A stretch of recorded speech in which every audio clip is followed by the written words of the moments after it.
राधे राधे। मैं आज आप लोगों को बताने जा रही हूँ कि सृष्टि में शिवलिंग का निर्माण कैसे हुआ। एक बार जब सृष्टि का निर्माण हुआ तब ब्रह्मा जी और विष्णु भगवान में यह जंग छिड़ गई कि इन दोनों में से बड़ा कौन है। तो दोनों ही अपनी अपनी महिमा का गुणगान करने लगे। तब उन दोनों के बीच में एक बड़ा सा स्तंभ पैदा हो गया। तब उन दोनों ने सोचा कि ये स्तंभ क्या है, और इसका पता लगाने के लिए ब्रह्मा जी ने कहा कि क्यों ना इस स्तंभ का पता लगाया जाए, इसका आरंभ कहाँ है और इसका अंत कहाँ है। तो इसके लिए ब्रह्मा जी ने कहा कि मैं ऊपर के छोर पे जाता हूँ और आप नीचे के छोर पे जाइए। तब ब्रह्मा जी हंस अवतार लेकर ऊपर के छोर की तरफ गए और विष्णु भगवान वराह अवतार लेके उस स्तंभ के नीचे के छोर का अंत का पता लगाने के लिए नीचे गए। पता लगाते लगाते दोनों को कई वर्ष कई युग बीत गए। उसी समय ब्रह्मा जी को एक केतकी का फूल ऊपर से नीचे आता हुआ दिखाई दिया।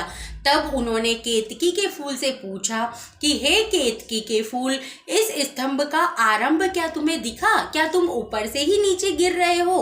तब केतकी के फूल ने कहा, नहीं प्रभु, नहीं ब्रह्मदेव, मेरे को कहीं युग बीत गए, पर मैं इस स्तंभ के आसपास ही घूम रहा हूँ, पर मुझे इसका अंत और आरंभ कहीं नहीं दिखा। तब ब्रह्मा जी ने कहा कि हे केतकी के फूल, थोड़ी सी ही देर में यहाँ पर विष्णु भगवान आने वाले हैं। क्या तुम मेरे लिए प्रमाण बनोगे कि मैंने इस स्तंभ के ऊपरी छोर का पता लगा लिया और मैं तुझे इस स्तंभ के ऊपरी छोर से ही लाया हूँ। तब केतकी का फूल दुविधा में पड़ गया। अब ब्रह्मा जी को मना करे तो कैसे करे, पर उसने चुपचाप रहा। थोड़ी सी देर में वहां पर विष्णु भगवान आ गए। तब ब्रह्मा जी ने कहा कि हे विष्णु जी, मैंने इस स्तंभ का आरंभ पता कर लिया और मैं इस केतकी के फूल को वहीं से लाया हूँ। तब विष्णु भगवान ने कहा कि हे परब्रह्म, जब तो आप मेरे पूजनीय हैं। इस तरीके से वह ब्रह्मा जी के पैर धो के उनका पूजन करने लगे। यह सब देखकर शंकर भगवान से रहा नहीं गया और वो स्तंभ था, उसमें एक कड़ाके की बिजली चमकी और वहां पर शंकर भगवान प्रकट हो गए। वह स्तंभ और कोई नहीं, महादेव थे।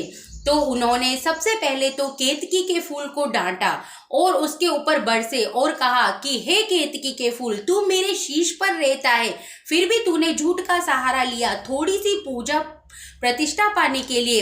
तो जा, मैं आज से तेरे को श्राप देता हूँ कि मेरे ऊपर सब तरह के फूल, पत्तियां, झाड़ियां, लताएं चढ़ेंगी, पर आज से मैं तेरा परित्याग करता हूँ। और उस दिन से केतकी यानी चंपा का फूल शंकर भगवान पर कभी नहीं चढ़ता।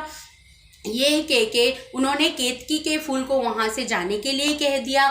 और उनको इतना गुस्सा आया कि शंकर भगवान ने जो ब्रह्मा जी के 5 शीश थे उनमें से एक शीश को काट दिया और कहा कि हे ब्रह्मदेव, आपने थोड़ी सी पूजा प्रतिष्ठा पाने के लिए झूठ का सहारा लिया, आज से आपके ये 4 मस्तक ही रहेंगे। और जिस पूजा पाठ के लिए आपने झूठ बोला, तो मैं कहता हूँ कि इस पूरे ब्रह्मांड में सबसे कम पूजा पाठ आपकी ही होगी और सबसे कम पुष्कर के अलावा और कुछ यज्ञ स्थानों के अलावा आपकी पूजा नहीं होगी। तो आप लोगों ने देखा होगा कि ब्रह्मा जी का मंदिर सिर्फ पुष्कर में है और कुछ ब्रह्म स्थानों, यज्ञ स्थानों पर ही उनकी पूजा की जाती है।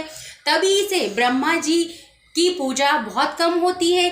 तब उन्होंने विष्णु भगवान से कहा कि आप एक सत्य का सहारा लिया और आपने सही निर्णय लिया। जहाँ जहाँ मेरी पूजा होगी वहाँ पर आपको गुरु प्रधान के रूप में पूजा जाएगा और वहाँ आपका निवास होगा। तभी से इस धरती पर शिवलिंग का निर्माण हुआ और शंकर भगवान निराकार रूप में शिवलिंग के रूप में प्रकट हुए और तभी से शिवलिंग की पूजा करी जाने लगी। तो आप सब समझ ही गए होंगे कि इस प्रकार इस सृष्टि पर शिवलिंग इस प्रकार आया। अगर आपको ये जानकारी अच्छी लगी हो तो इस चैनल को लाइक, शेयर और सब्सक्राइब जरूर कर दें। धन्यवाद।